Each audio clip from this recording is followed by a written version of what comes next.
that you grab a drink or a hot beverage and join us for our next social distancing social starting right now. I'm going to kick it off to Henry, but before I do that, I just want to let everyone know that if you have any questions or comments, please submit them either via chat or via Q&A. And it is over to you, Henry.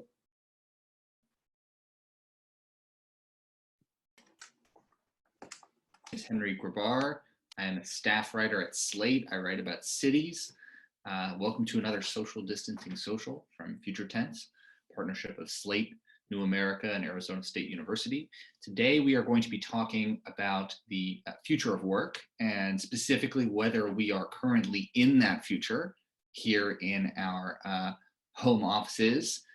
With our Zooms set up. I'm joined by Brigid Schulte, who wrote the book about the elusive work-life balance and is also the director of New America's Better Life Lab.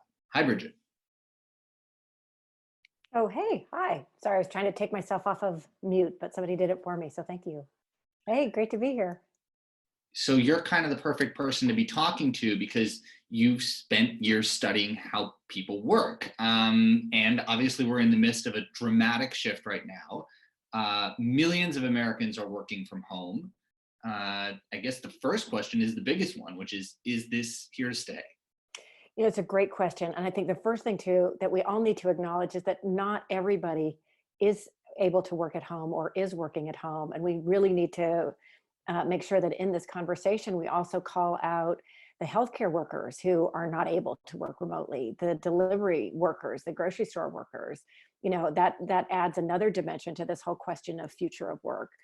You know, so a number of people can't work at home, can't work remotely, but a number of people can. And what's so interesting is I think that that this coronavirus really gives us an opportunity, you know, kind of to disrupt the old way of doing things. We've been able to work remotely for a couple decades, but there's been a lot of resistance to it. And that's what's so fascinating is right now we don't have a choice. And so we don't have that same kind of friction or resistance. In a lot of the reporting that I've done and a lot of the social science research looking at work and work cultures, what is so clear is that in the United States, we have this FaceTime bias, that we think that the best workers work in the office, work all the time. You know, there's lots of research that shows that we reward the workers that we can see, that managers tend to think, well, if I can see you, then I know you're working. And how many of us have walked around offices late at night and seen people who are there, but they're playing solitaire or they're answering emails or like, you know, buying something online. They're not quote unquote working, but they know that that's what is valued in the workplace. And so they're there as almost like a performance of work. So I do feel like this virus gives us an opportunity to kind of strip off some of those really damaging kind of illusions that we were working under that frankly really disadvantaged women, really disadvantaged anybody who wasn't sort of in the current power structure. Anybody who needed to have caregiving responsibility, but anybody who needed to work flexibly. You know, for the last couple of decades, flexible work, remote work, it's been seen as an accommodation or a perk or a nice to have for a working mom or, you know, sort of a lesser worker, somebody who's not all in the office. And this really gives us an opportunity to say, you know, it isn't, you know, that is not how we can use remote work and that those are not the best workers. It will really give us an opportunity to redefine what good work is and who does it. So I want to come back to a lot of those topics, healthcare workers, women in the workplace, and this idea of being rewarded for being present. But I think the first thing I want to ask you is, this is not the first time that people have said, oh, work doesn't need to be done in the office anymore. I mean, this is a prediction that we see come along with every single technological improvement going back to the telegraph, where people say, well, now there is no more need to congregate. You see these like absurd predictions with video conferencing getting off the ground, that this is the end of the city and that no one's going to need to live here. And if anything, we've only seen increasing returns to agglomeration economies, more and more firms paying fortunes to get their workers or to get their offices into the places where the best workers are. So what makes this any different? That is such a good question. You know, when you started bringing that up, I remember like when I started listening to Buckminster Fuller, you know, and the whole idea of the global village. And that just sounded so ideal to me, like, wow, that you could live anywhere and you could do really cool work from anywhere. And I do think that our technology enables more and more of that. But you're right, we're very wedded to these notions that we need to be physically together, which is one of the reasons why I think this social distancing is so very difficult for so many of us. But there is, I mentioned a FaceTime bias, and I think it's a good question. I do think that the virus will change things. How much, how far, and for how long? Those are really, those are really excellent questions that I don't think we know the answers to. But I think anytime you think about change, there's always like little seeds that are planted and then pull back, and then, maybe change in certain areas. So I don't think that we're going to see this massive sea change just because that's not the way change works. But I do think that we're going to start seeing some changes that will be permanent in certain areas, and then very stubborn places that will be very resistant to change. And I suppose also sometimes you need a massive disruptive event to force people to make changes that might otherwise have sat on the sidelines or seemed like too big a gamble. I mean, firms are conservative by nature, and it would make sense that they would be reluctant to try out some big experiment. And now we've basically forced it on. Well, but the interesting thing is, you talk about an experiment, and I think this is important to remember just how strong this resistance is to change. There have been fabulous, amazing, controlled blind trials, really well constructed social science research about new kinds of work systems, remote work, flexible work, results only work environment, family supportive systems that encourage flexible and remote work. Great research by amazing practitioners out there and researchers. And I will tell you that almost every single one has found great benefits, more productivity, better communication, better work-life balance, greater health, reduced stress, more connection with family and home, more work-life balance, but like good, really great measurable benefits at work and at home, and with health benefits. And in just about every single case, once new management has come in, all of those programs have gone.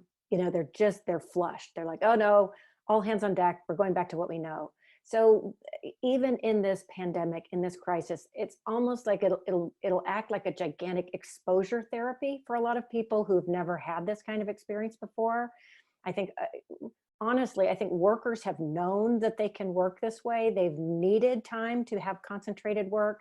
In some of my reporting, we end up talking to people who say that they will take vacation days or sick days just so that they can get their concentrated work done at home because they can't do it at work, which is crazy. But the way that we've set up kind of our work systems has contributed to this kind of endless overwork where we're never done because we're always so interrupted in the office.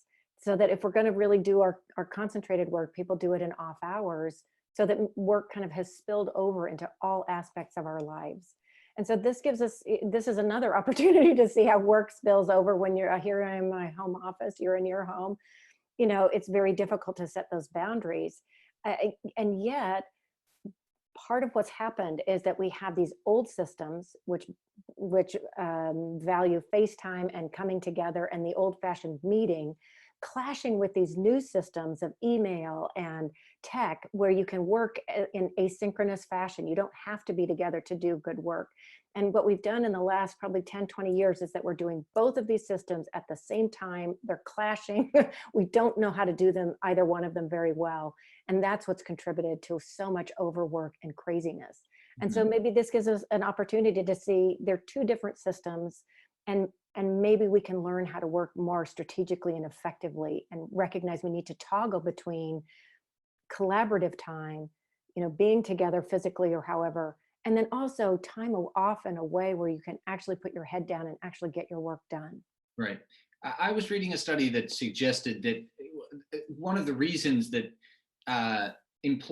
firms keep asking employees to come to work and employees keep coming to work, and basically this system of office work developed in the late 19th century persists almost without any change to this day, is not so much that people get into a room and have this kind of magical moment of it's not like it's not like a movie scene, but rather, and I'm pulling this from this study that Google did, they talk about how their best teams propagate in person what they call psychological safety. And it's the idea that you feel comfortable expressing ideas and maybe even criticism around your coworkers, because it's easy to read them and understand that you're still in bounds here and that you're voicing something that's acceptable. And that when you work online, it can become a lot harder to read people, to understand where those boundaries are. And as a result, you see a kind of self-censorship in ways that I'm not saying that people won't necessarily criticize a project that's gone wrong, but it's just this low level of trust that gets propagated by people seeing each other in person is not something we've been able to replicate online yet. Not yet. I think that that's really true, because we haven't really, there are some totally distributed teams. There are some places that work totally remotely. Like I'm thinking of Basecamp as one example. Artemis is in Seattle. That's another example. They tend to be tech firms or consulting firms. So there are some that have figured out how to work remotely, and they have to work at creating that very important element that you talk about, psychological safety. How do you create cultures of high trust? And that takes work, that takes effort. And you're right, we haven't figured out how to do that. A text can sound very odd. An email, if you're kind of in a bad mood, even if you don't mean it, can come off very, very badly or very poorly. So it really takes skill to be able to communicate effectively in a remote setting. But that aside, where we go from here, whether we're all going to be distributed and always working from our home offices, I don't know that that's the future. I think in some certain industries and companies that certainly will be. But for most people, when you think about, you talk to, workplace consultants and kind of looking at work redesign, most what they consider high performance, flexible cultures are a mix of in-person time, collaborative time, and remote time. There is sort of like this toggling back and forth that really leads, that to me is probably more of a hybrid going forward, taking the best of that in-person time. I miss my team. I really like them. I really like when we get together and whether it's brainstorming or finding connections that, that helps you, you bounce ideas off each other and it motivates you. There's definitely a value to that in-person collaboration. There's also a value in then coming and finding that time and space to do your own work. And then I think that finding that balance between toggling is really important. Mm-hmm. And what's happened in so many workplaces is there's way too much what I would call over collaboration. Like it's ballooned like crazy. And I'm talking about all those, excuse my language, can I swear on Zoom? Goddamn meetings. I mean, oh my God, you can get nothing done and you'll have your whole day just going from meeting to meeting to meeting. You get to the end of the day, you've been really busy and you don't know what you've done. And maybe you've answered a couple emails. It's we're in this kind of like just a death spiral, I think, in kind of new and old ways just clashing in our modern workplaces, that I really hope that this Corona situation helps us realize that meetings are important, but to be really strategic about how you have them. I want to share with you an email that got sent out to employees at the Wall Street Journal. Now, a newspaper is in some ways the classic workplace where you want people to be in the room. If you've seen old movies, All the President's Men or The Post or something like that, you see copy editors yelling across to the managing editor, phones ringing all the time, reporters jabbering on and then shouting across the room. It's classic office work.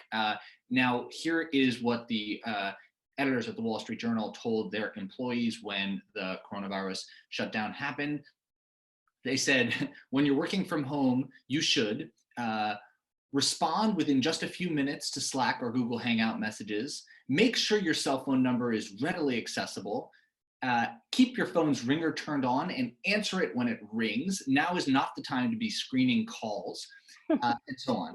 Keep the camera on during Hangouts. And it all made me think that they really think that we, the employees, are going to take this opportunity to just, not get dressed in the morning and wake up at 10:30 a.m. and not do any work. So this is what, okay, so the first thing that I will say is that I worked in newsrooms for most of my career. I was at the Washington Post for nearly 17 years. I never worked in the newsroom. I was part of a team that won a Pulitzer Prize, and I wrote that story at my kitchen table.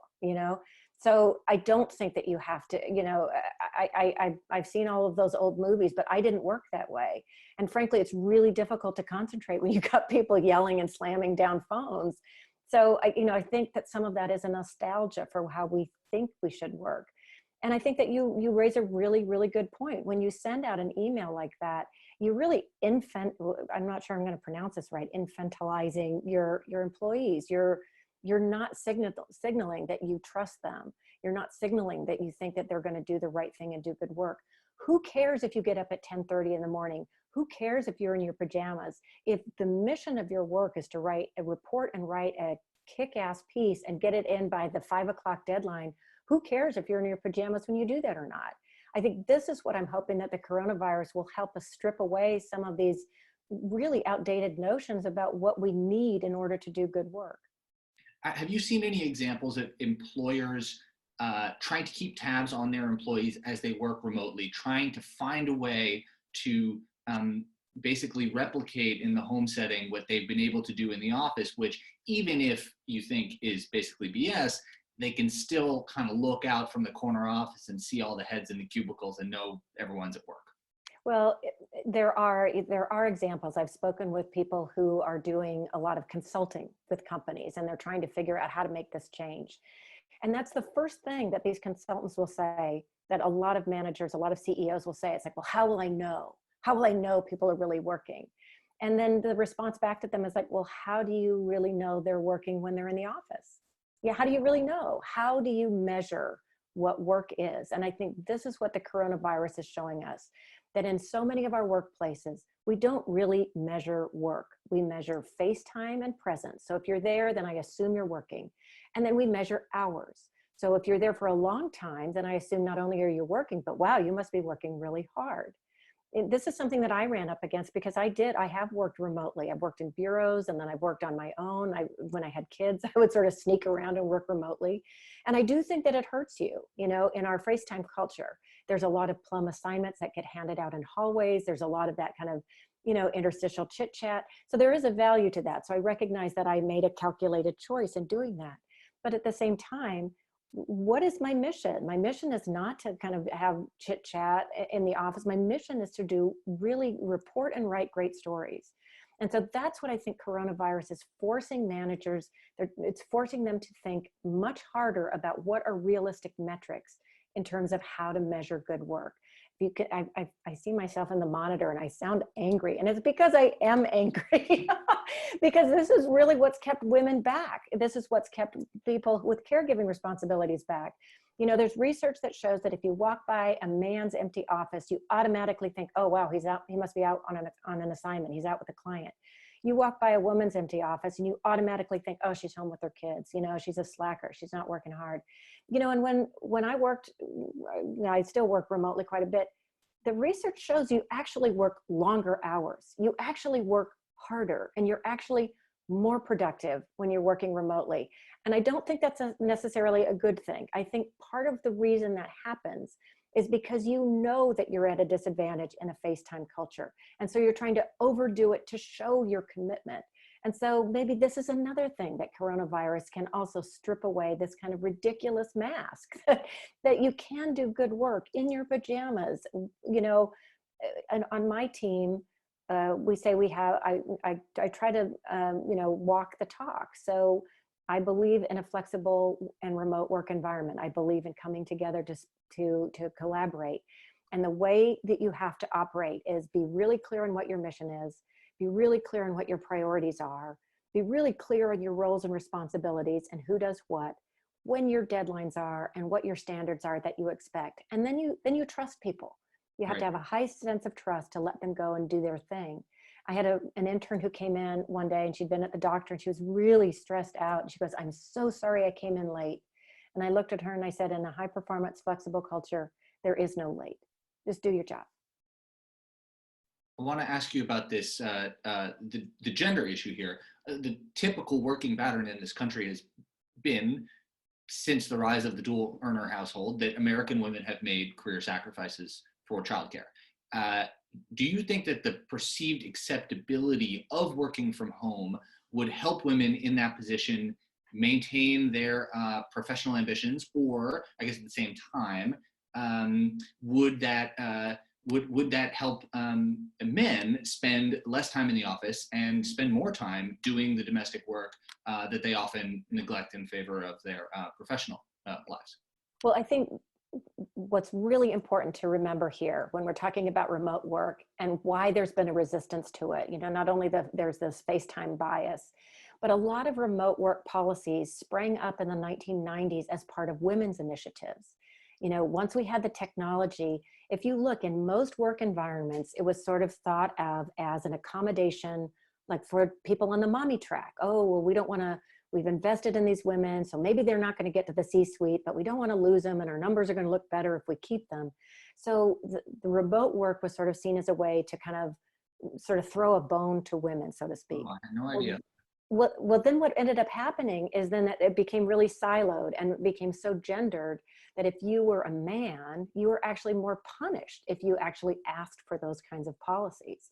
So they became so associated with gender. So really, honestly, when you say what needs to happen now, and I think what coronavirus is showing us, it's not just women who are working at home right now, it's everybody, because we have to, because lives are on the line. And so what really needs to happen is to move the idea that remote and flexible work is only for women or only for caregivers or only for like restless millennials, that it's really something that everybody can take advantage of.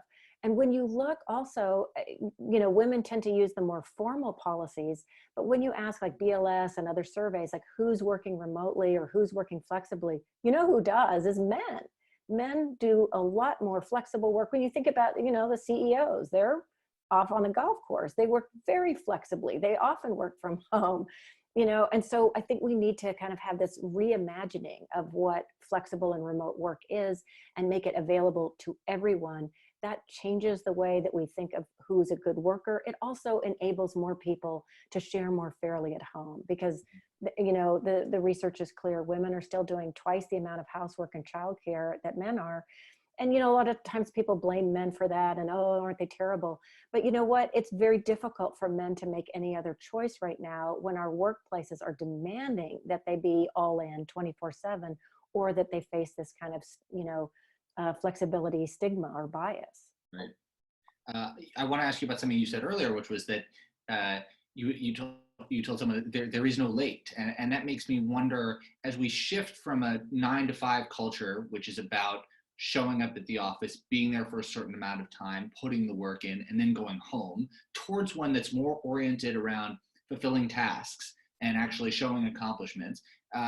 When does the workday end, especially for people who have maybe less defined tasks to finish and are in less of a leadership position, less of a position to decide when their day is done? I know that France passed a few years ago this law that made everyone very envious over here, which was, I think it was for government workers, prohibiting them from looking at their email over the weekend. And I'm wondering what you think as workers, what we should be asking for here in terms of ways to make sure that we're not responding to Slack and email at 7:30 in the morning or 10 at night. Yeah, well, I think one of the first things that I would say to that, who works 9 to 5? Even in a FaceTime environment, there is no 9 to 5 anymore. There hasn't been for a couple decades. Americans work among the longest hours of any advanced economy. The numbers on the whole don't look as high as they are because we've got really what's happened in our workforce. We've kind of got this bifurcation where you've got knowledge workers.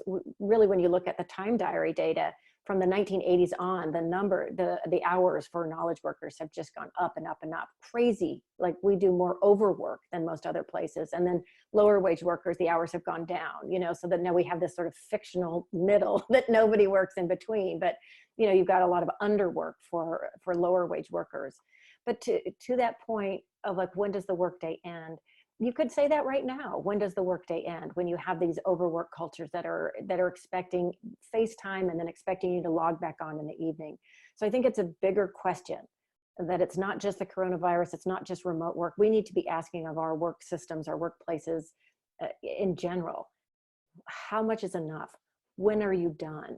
I think that these are all really important questions. You know, we don't work at factories anymore where we've got the whistle that tells you your shift has ended. And it's like, we need to find those ways in ourselves, and we need to get buy-in in our workplaces and on our managers to try to figure out, you know, what is reasonable within a, you know, within a 24-hour window, so that we're not always on, because that kind of bleed of work into life, it's robbing us of everything that makes life worth living. I want to ask also about the class divide here. I pulled up a paper that I found this morning that's looking at the share of jobs that can be done from home organized by metropolitan area. And you see it's really, really uneven. It's more or less what you'd think, which is that the more knowledge worker heavy metros, the top 5 are for working from home, for the share of jobs that can be done from home, are San Jose, Washington, D.C., Durham, North Carolina, Austin, Texas, and San Francisco. And those are all between 40 and 50% in terms of the share of jobs that could be done from home. But what's really interesting about this paper is that it shows that the weighted by wage, it's way higher. So if you look at San Jose, 63, in San Jose, 48% of the jobs can be done from home, but 63% of the wages are part of those jobs that can be done from home. And that trend persists across the other cities as well. So I'm wondering what you make of this idea of working from home as a privilege thing, as a class marker, that the commute becomes something that is considered a kind of a sort of lower status activity to have to actually leave your house to go to work. That's I think it's so important, and that's why I opened with, like, let's recognize here that not everybody can work at home. It is a sign of privilege that you can do it. It is something that knowledge workers can do, something that requires, you know, education. It requires the ability to, you know, to have technology, to have, to be able to have Wi-Fi, to have, the resources to have a home office. So that is not everybody. And I think it's so important, as so many of us are doing this kind of remote work, to recognize that we are in positions of enormous power. And that right now, the people who are going to work, I spoke with a woman who works at Walmart. She's terrified. She's terrified to go to work, you know? And so think about that. You know, here we are, we're staying kind of safe in our bubbles, and the people who are going out to work are literally putting their lives on the line. So I think it's a very important thing to remember that this is a marker of class. And moving forward, what is that going to mean? I think that in a larger sense, you know, I know we're talking about remote work, but I think that what this virus is doing, it's really calling into question work on such a huge level. So how we do remote work and how we effectively use technology is one. What it means for low-wage workers. I mean, we've got 3 million people in the last week applying for unemployment benefits, and now they're all going to lose their health care. So what does that, you know, we've got the rise in what I call like the crapification of jobs. We've got so many of these jobs that are poorly paid, that people get stuck in, that there is no kind of exit. This gives us an opportunity to really think about, you know, how did we get here, and how do you create decent work with good pay and benefits? You know, this gives us an opportunity to think about the social contract. We have now shifted, risk from, companies that would take care of people, or the sense that government was there with a safety net. We've shifted so much work in the last risk in the last 40 years to individual workers. We're going to reap that problem right now, as people, through no fault of their own, are losing their jobs, and through no fault of their own, are losing their health care. So that's another area that really requires, we'll be thinking about. A third area, really briefly, is it's really forcing us to really rethink the role of government. We just now have emergency paid sick days legislation that passed after years of recalcitrance and reluctance to do anything. We've got emergency paid family leave because we are in this emergency. So I think it gives us an opportunity to really rethink, what is the role of government? And then finally, and probably most importantly, what this virus is really making us do is think, what is the economy for? You know, right now it's all about profits and it's about markets. And we are seeing how that is completely broken and failing. Will this give us an opportunity to think about what it is that we value and how do we create systems around value, the value of life, the value of care, the value of thriving? You know, I think that there are opportunities now to have much tougher conversations that weren't going anywhere before this. One of the things that I am working on when I'm not at Slate is a book about parking. Oh. And one of the interesting things about parking is that parking is provided in such a way that it's designed to be more or less a mirror of society. So you see the estimations of how many people are going to need to park at, say, a movie theater go up in the summer because of summer blockbusters. And at the mall, they go up in December because of Christmas shopping. And in offices, they are always designed to provide more spaces than anyone needs. Because it turns out that very rarely is every single employee at the firm in the office at once. I'm wondering if you have seen physical modifications that stem out of early remote work experiments, either at the office or at home, or maybe more broadly, in the way the city is shaped. One thing that I know about in commuting is that the transit service remains very much oriented around the 9-to-5 job in such a way that basically works to the advantage of people who have that typical, but as you say, basically outdated job structure. Many people, especially in retail work all kinds of odd shifts, and anybody who runs errands or sort of does odd jobs during the day finds that the bias of service towards 9-to-5 doesn't make that much sense. So outside in the physical world, in terms of changes, the way cities, offices, houses are designed, any impacts of remote work visible now? Yeah, that's such a great question. Wow, a book about parking. I haven't thought about parking other than when I'm like swearing when I can't find a place. But so one of the first things that a lot of studies have found out of remote work is that companies, you know, when they were looking for places to cut, and particularly after, say, the 2008, the last economic implosion that we had, they realized that they could save on real estate costs if they had much more remote work, or they had a certain portion of their workforce working from home. You know, so I think that was part of it. I think another thing that you started to see was much more open office plans and the idea of hot desking, that you wouldn't necessarily have a desk. You would kind of, you know, kind of like you could come and go and sit and, you know, be in this kind of like open space, which I think that subsequent research has shown is actually really terrible for actually getting work done. You know, I think the research that I always point to is that in the modern work environment, the average knowledge worker is interrupted every 3 minutes. And it takes you about 20 minutes to get back to where you were. So when you think that that's how we spend so much of our days, you know, anything that would disrupt that, I think, is welcome. But going back to your point about physical changes, you know, I do think that you saw some firms think that they could realize real estate savings. But again, you know, the Bureau of Labor Statistics shows that about 1 in 4 Americans works remotely some of the time. So it certainly hasn't been this like massive sea change. And so, you know, you could be in part of that statistic and work remotely like once a month. So I think there's been some changes, and certainly in more tech-inflected areas. But it has, you know, there's still plenty of places that expect people to come into the office and have huge fancy offices. Right. All right. So I think we're going to move to take some questions now. Here's one from Margaret that's sort of related to what I was asking, but asks more the question of how we can plan around this. And her question is, if we are in fact seeing a change in how people work, buy stuff, and communicate, how should cities look at this regarding planning and revenue generation? Excuse me, this is from Robert, not Margaret. Also, if density is problematic for disease spread, does this dovetail with the ability to work from home? And I guess those are two pretty separate questions, but the first one is, should we plan differently?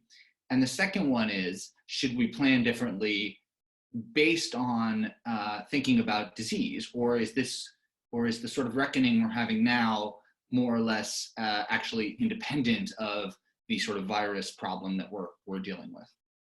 Well, I'll let you take on you're the expert on cities and planning. But what I will say is I think that this really shows, and this is not the first time that we've gone through a pandemic where this has been the case that's been made.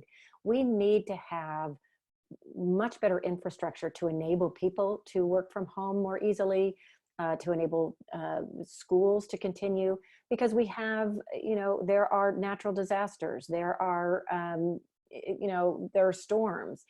This was a lot of the discussion during the H1N1 flu pandemic. We've been here before, we're going to be here again.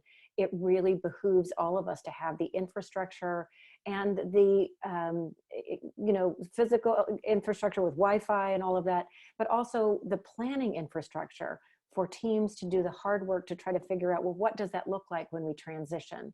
How can we still do our work and get our important things done? I think it behooves all of us, and particularly managers and CEOs, to have a pandemic plan ready to go, because this is going to happen again. And then I let you take on the physical city space. I defer to you about your expertise.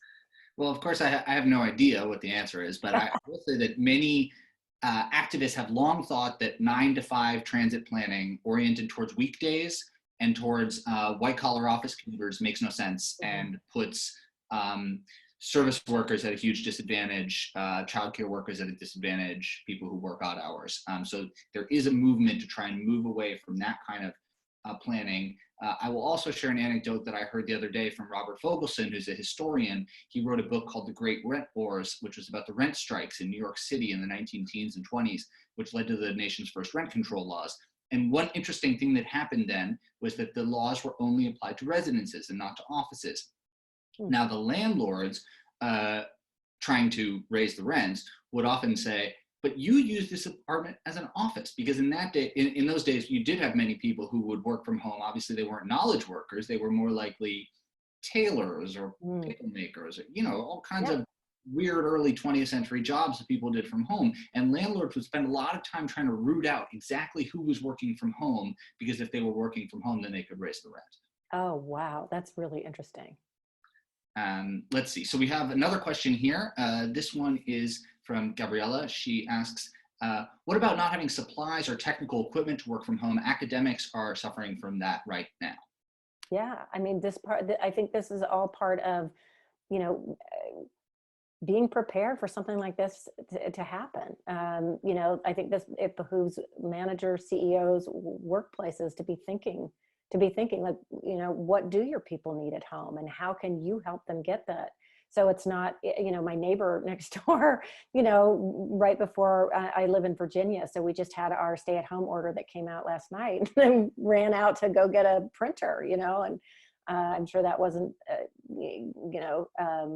something that they had planned on doing, but we are scrambling right now, and I think I'm almost out of printer ink myself. So how can we come up with systems and plans? And I think this is part of really being serious about taking pandemic planning in workplaces. Here's a question from Leah, who asks, I was in management consulting until the travel to be in person 4 days a week got to me. Do you think we'll see a shift in that way of work coming out of this situation, or is the value of face-to-face too valuable for this high-value strategic work? Too valuable in whose mind? I'm sorry, I'm getting so angry again. But I think that just really shows so much of the FaceTime bias that a lot of workplaces have. There is no doubt how important it is to have some face-to-face connection. Relationships are really important. Building those relationships, particularly in management consultant, you want to build relationship and build trust, because then you can get your work done. But does that require you to be on the road 4 days a week? Again, that's something that has really drummed a lot of women and caregivers out of those positions. I think it's time to have a reassessment of that. You know, there's just a lot of work that's been done, and people keep doing it because it's the way we've always been doing it. And there's a real status quo bias. And I think maybe this is the time to really to take a hard look at some of those biases. Yeah. William asks if expanded work remotely arrangements will result in a shift towards a higher percentage of gig engagements, and I guess away from full-time salaried workers. Well, you know, that's already been happening, you know, certainly not as fast as some people predicted, but there is a rise in gig and contract work. There is a rise in the kind of work where the risk is shifted away from employers onto employees. You know, and if you're a software engineer and your skills are in high demand and, you know, they're up to date, you know, the flexibility that comes with gig work, because you can probably command a high salary so that you can cover your own benefits like healthcare, you know, maybe that flexibility is worth it to you, but not a lot of people are going to be in that kind of position. You know, and I think that this is part of this, these are sort of these grand questions that were already on the table sort of around future of work that I think coronavirus has just brought into really stark relief. I think that's a really important question to ask. What kinds of jobs are going to be created in the future, and who's going to bear the risk? And if we leave it all on the workers, like gig work and contract work does, you know, I mean, just look what's happening now when you've got employer provided healthcare. You know, now you've got 3 million people who are going to be without healthcare. So if we're going to move to more risk onto gig workers or contract workers, then we really need to rethink the social contract. Do we have portable benefits then? Do we have a different kind of safety net? You know, you look at Denmark, they have what's called flex security. They give companies great flexibility to hire and fire kind of at will, like we do here. But then the flip side of it is they have this incredible safety net. And when I've spoken to people there, you know, that Denmark is supposed to be one of the happiest countries on earth. When you ask them why, it's like, because I know that no matter what happens, I'm never going to be sleeping out on a bench. And you know what? We can't say that here in the United States. If there were ever a case for seeing healthcare detached from employment, I think we're seeing it right now. I think you're absolutely right.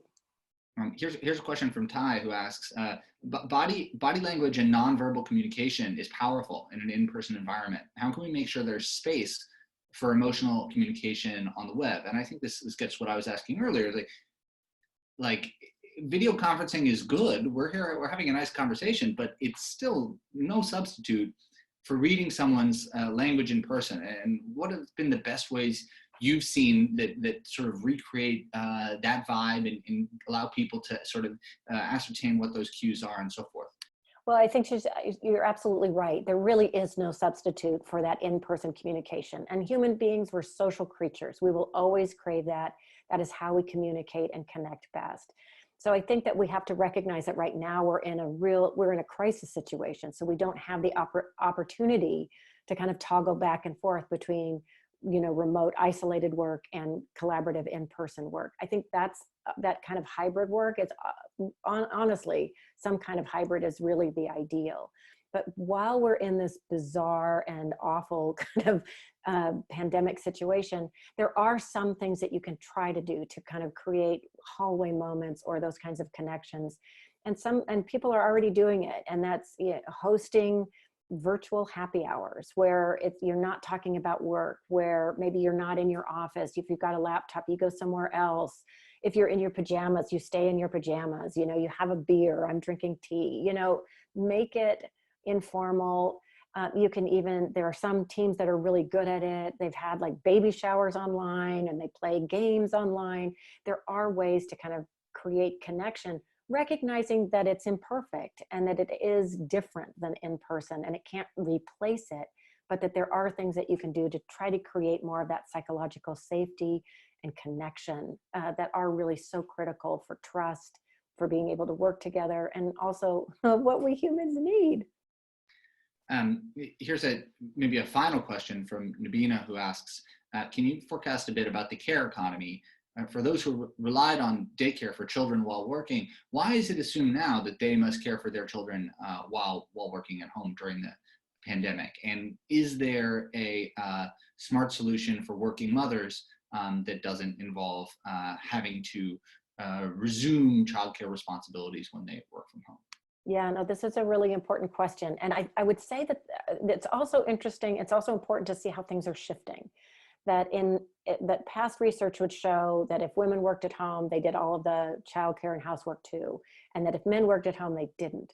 That's actually beginning to shift. So I think it's important that when we're talking about childcare options, clearly women are still the default parent and the primary caregiver in most instances. But I think it's time to start kind of expanding that expectation and recognizing that, most children have, more than one parent, if you're lucky enough. There are a lot of single parents out there that we also need to be, recognizing and including in our conversations about this. But when it comes to the care economy, I think, again, just like we're finding so many of our systems, the kind of these market-based systems, in a pandemic, we're seeing the complete and utter inadequacy of them.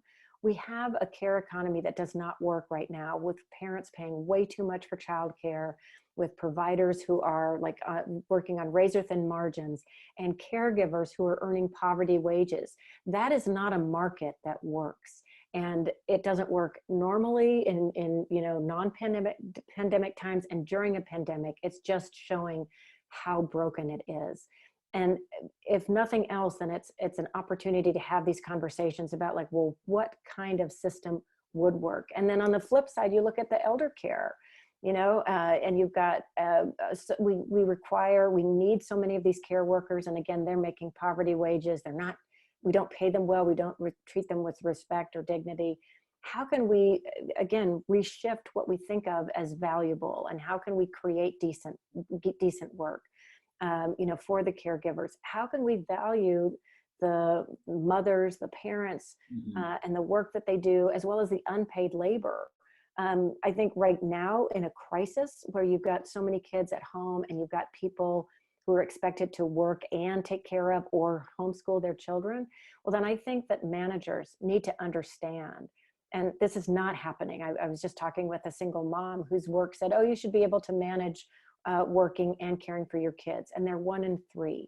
And if anybody has been around a 1 and 3-year-old, you know that there's no way that you can work full time and care full time for a 1 and 3-year-old. So I think this also is time for management, leaders, CEOs to step up and recognize the workforce has changed. We are not in the 1950s, and that good work can be done, but we are in an emergency, in a completely unprecedented time period. And you cannot expect people to be super duper productive and still try to take care of all their kids. And so I think we all need to take a breath and ratchet our expectations down a little bit. Don't try to teach your 3-year-old how to read. This is not the time to be a crazy intensive parent. This is not the time to take on a massive new project at work. We are in a pandemic. We're trying to stay inside so that people can live. And let's remember that. This is unprecedented. And there are things that we can learn from it, but let's not expect to be super productive and super crazy, caregivers. And it behooves managers to be part of the conversation. That message that we should not try and be super productive during this pandemic and everybody should just relax a little bit seems like a great one to end on. So thank you so much, Brigid, and thank you to everyone for joining us. There are more Future Tense social distancing socials coming up on Tuesdays and Thursdays. Goodbye for now. Well, thanks. Bye.